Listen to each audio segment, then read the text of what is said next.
मला असं वाटतं की मनोज जरांगे पाटील हे मुंबईत आंदोलन करण्यासाठी येत आहेत.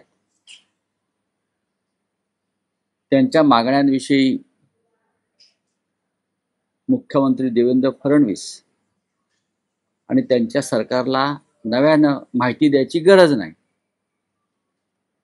विधानसभा निवडणुकांच्या आधी सरकारनं जरांगे पाटील यांच्याशी चर्चा केली. पुन्हा सरकार आलेलं आहे आणि देवेंद्र फडणवीस यांनी हा सगळा विषय संयमाने, सहानुभूतीनं आणि शब्दाला जागून पूर्ण करावा एवढीच आमची अपेक्षा आहे. यापेक्षा जास्त मी बोलणार नाही. मुंबई ही मराठी माणसांची आहे. मुंबईवर मराठी माणसाचा अधिकार आहे. मुंबईत येण्यापासून मराठी माणसाला थांबवू नये ही आमची स्पष्ट एक भूमिका आहे.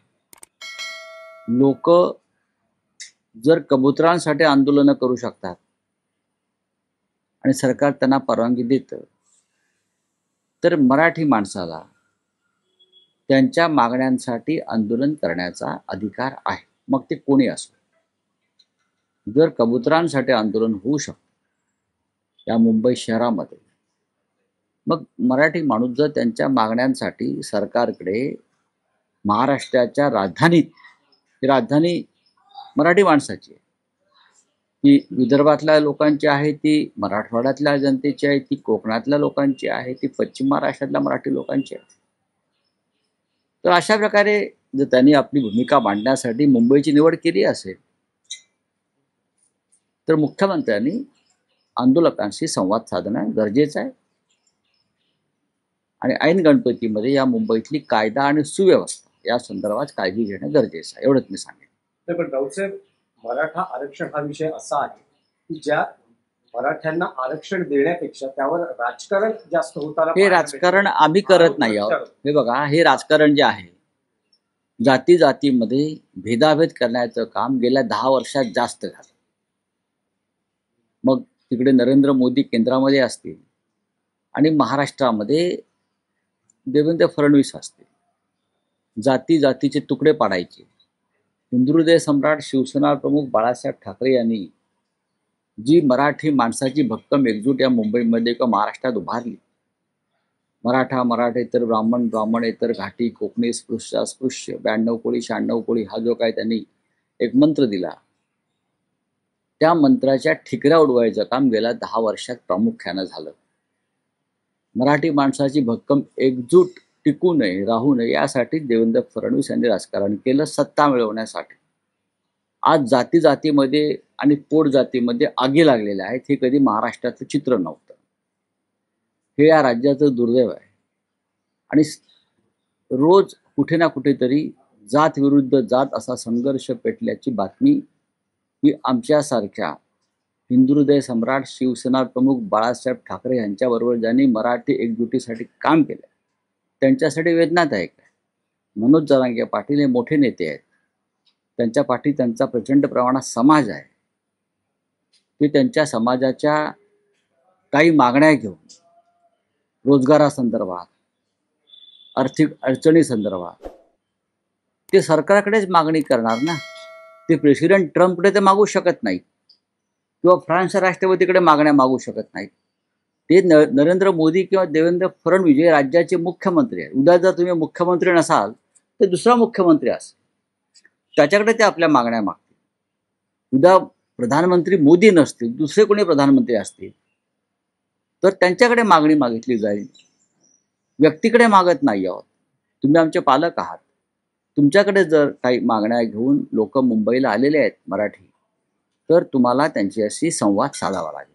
त्यामध्ये 2 मुद्दे असे आहेत की मराठा उपसमिती जी नेमण्यात आलेली, सरकारनं नेमणुका समित्यांच्या केलेल्या आहेत.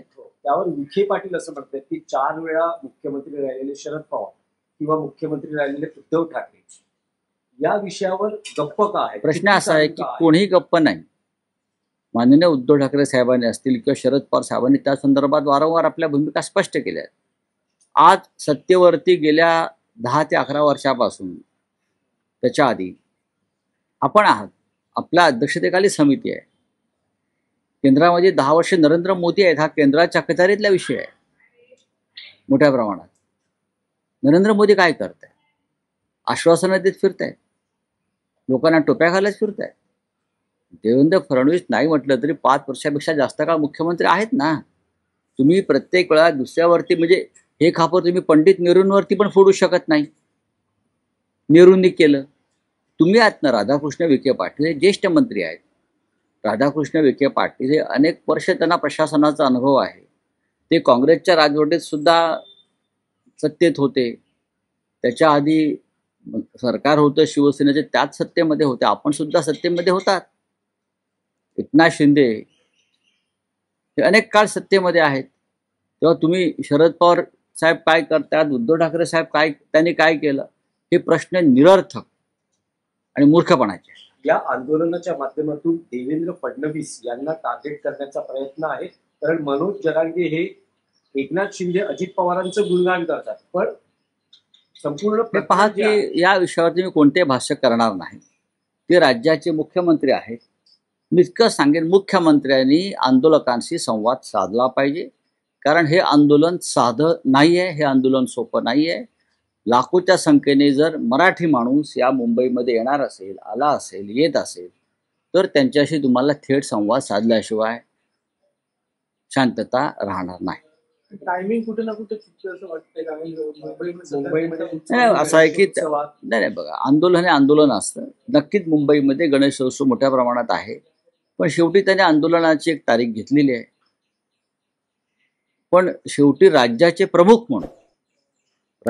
प्रमुख म्हणून एक बहुमतातलं सरकार तुम्ही चालवताय आणि तुम्हाला सर्व प्रकारचे निर्णय घेण्याचे अधिकार आहे आहात.